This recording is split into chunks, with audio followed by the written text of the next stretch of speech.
want to learn about the history of architecture? Come on, hop in!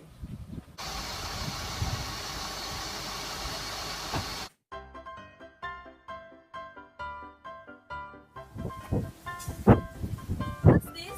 Oh look, Martin! Welcome to Ah! All About History.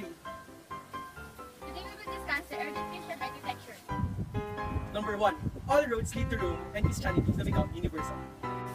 And its architectural character is simply impressive and dignified. The earlier Basilican churches called space.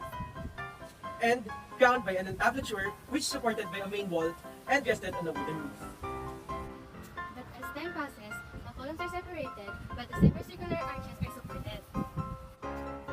The Basilican churches have 3 to 5 aisles and covered by wooden roof.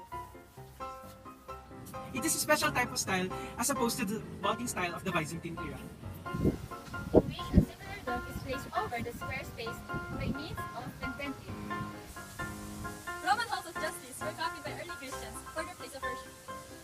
An atrium or forecourt is surrounded by an open space surrounded by arcades, which is an opposing act for Basilican churches. North acts as place for penitents. The nave, lighted by small clerestory windows, have aisles on each other side, and such aisles have the half building of the roof. A transept called the bema or presbytery converted the plan into a Latin cross in which the leaf was a long arm. Ooh! Aquarius enclosed with low screen walls or cancelli. The altar is in front of us. The baldacchino or canopy was supported by marble columns and erected over the altar.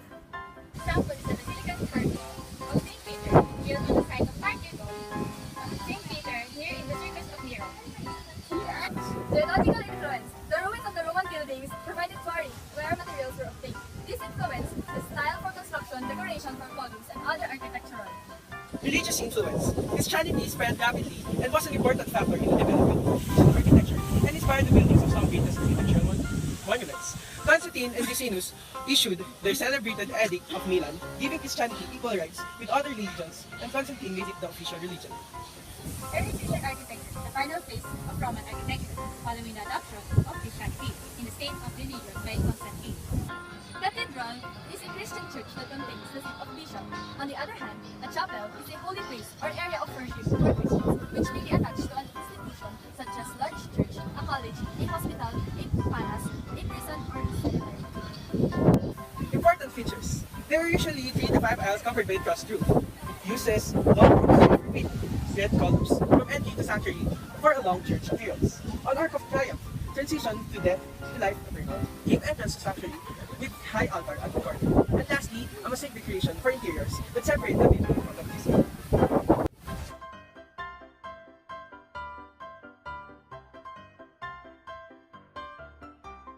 Early Christian architecture defines most of the European structures that were built between 350 and 525 AD, although some historians believe the construction of early Christian churches began even one before 100 AD. Among the artistic media used by the ancient Christian in building structures during the period were frescoes, mosaics, manuscripts, illuminations, and sculptures. Early Christian architecture is almost similar to Romanesque architecture, but it features a more impressionistic presentation of space. One of the best examples is the St. Basil's Cathedral, located in Moscow, Russia.